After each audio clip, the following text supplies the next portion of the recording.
আসসালামু আলাইকুম বন্ধুরা, কেমন আছেন সবাই? আশা করি সকলেই ভালো আছেন। তো বন্ধুরা, আজকের এই ভিডিও থেকে আমি আপনাদের সাথে কথা বলবো মোবাইল ফোনের একটা কমন প্রবলেম নিয়ে, যেটা হচ্ছে যে আমাদের মোবাইল ফোনের স্পেসগুলো ছোট হওয়ার কারণে, ফোন মেমোরিটি ছোট হওয়ার কারণে অনেক সময় আমরা কিন্তু একটা সমস্যায় পড়ি। সেটা হচ্ছে আমাদের ফোন মেমোরিগুলো একদম ফুল হয়ে যায় এবং একটি নোটিশ উপরে সবসময় থাকে, যেমনটি আপনারা দেখতে পাচ্ছেন। এরকম একটি নোটিশ কিন্তু সবসময় আমাদের ফোনের উপরে থাকে, যেটা কিন্তু সত্যি বিরক্তিকর। তো আপনি আপনার ফোন দিয়ে কোনো একটা ছবি ডাউনলোড করলেন অথবা যে কোনো একটা পিকচার আপনি গ্যালারিতে রাখার সাথে সাথে কিন্তু আপনার ফোনটি আপনাকে দেখাবে যে আপনার ফোনে যথেষ্ট পরিমাণ জায়গা নেই, যার ফলে কিন্তু আপনার ফোনটি বারবার একটা নোটিশ আপনাকে দিবে। কিন্তু আপনি যখন খেয়াল করে দেখবেন, আপনি যখন সার্চ করে দেখবেন যে না, আমার ফোনে যথেষ্ট জায়গা আছে, আমি বেশি কোনো অ্যাপ্লিকেশন ইউজ করি নাই, আমার ফোনে সেরকম কিছু নাই, তারপরও কেন আসলে এই ফোন মেমোরিটি ফুল দেখাচ্ছে?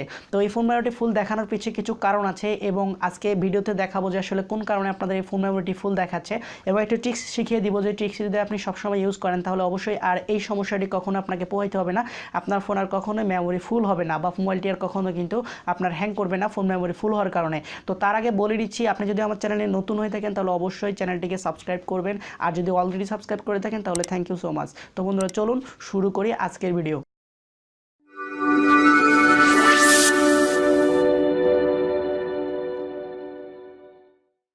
তো বন্ধুরা, ওয়েলকাম ব্যাক। চলে আসলাম মোবাইল স্ক্রিন এবং এখান থেকে দেখাবো যে কি আপনাদের মোবাইলে যে ফোন মেমোরি ফুল হওয়ার যে সমস্যাটি, এই সমস্যাটি কীভাবে সমাধান করবেন। তো বেসিক্যালি ফোন মেমোরি ফুল হয়ে গেলে উপরে এখানে একটা নোটিশ দেখা যায়, যে নোটিশটা আমি থাম্বনেলে দিয়েছি, ওইরকম একটা নোটিশ যদি এখানে আসে, তো সিম্পলি আপনারা সেই নোটিশে যদি ক্লিক করেন তারপরে আপনাকে জায়গায় নিয়ে যাবে বা একটা সেটিংয়ে নিয়ে যাবে। তো এই মুহূর্তে আমার ফোন মেমোরি ফুল নাই, খালি আছে, যার কারণে আমি আপনাদেরকে সেটিংস থেকে করে দেখাচ্ছি। আপনারা চাইলে ডিরেক্ট সেটিংয়ে গিয়েও কিন্তু এটি করতে পারেন। তো যখন এই সমস্যাটি দেখা যাবে, জাস্ট আপনি চলে আসবেন আপনার মোবাইলের সেটিংয়ে। তো বন্ধুরা, সেটিংসে আসার পর আপনি চলে যাবেন আপনার ফোনে থাকা আরও একটি সেটিংস, যেটা হচ্ছে স্টোরেজ অ্যান্ড ইউএসবি। এই সেটিংসটি খুঁজে বের করবেন, এখানে ক্লিক করবেন।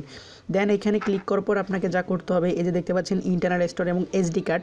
তো আমাদের যেহেতু ফোন মেমোরি ফুল নিয়ে সমস্যা, তো আমরা ইন্টারনাল স্টোরে ক্লিক করব। তো ক্লিক করার পর একটু স্ক্রল করে নিচের দিকে যাবেন, যাওয়ার পরে এখানে একটু কিছু সময় ওয়েট করার পর এখানে দেখতে পাবেন কিছু অপশন আপনাকে দেখাবে। এখানে apps, image, video, audio, other এবং চেস ডাটা। বন্ধুরা, দেখতে পাচ্ছেন এই মুহূর্তে আমার ফোনে চেস ডাটা আছে 299 MB।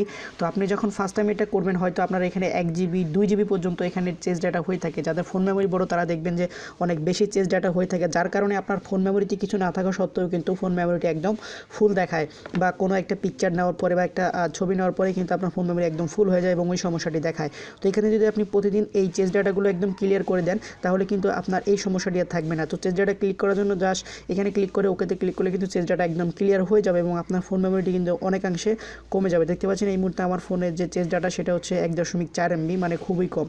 তো প্রতিদিন যদি আপনি এই সেটিংসটি অবলম্বন করেন তাহলে অবশ্যই আপনার ফোন মেমোরিটি আর কখনোই ফুল হবে না। তো এই ছিল আজকের ভিডিও ভালো লাগলে অবশ্যই একটি লাইক দিতে পারেন এবং এইরকমই নিত্য নতুন ভিডিওগুলো সবার আগে দেখার জন্য আমাদের চ্যানেলটিকে সাবস্ক্রাইব করবেন। আল্লাহ হাফেজ।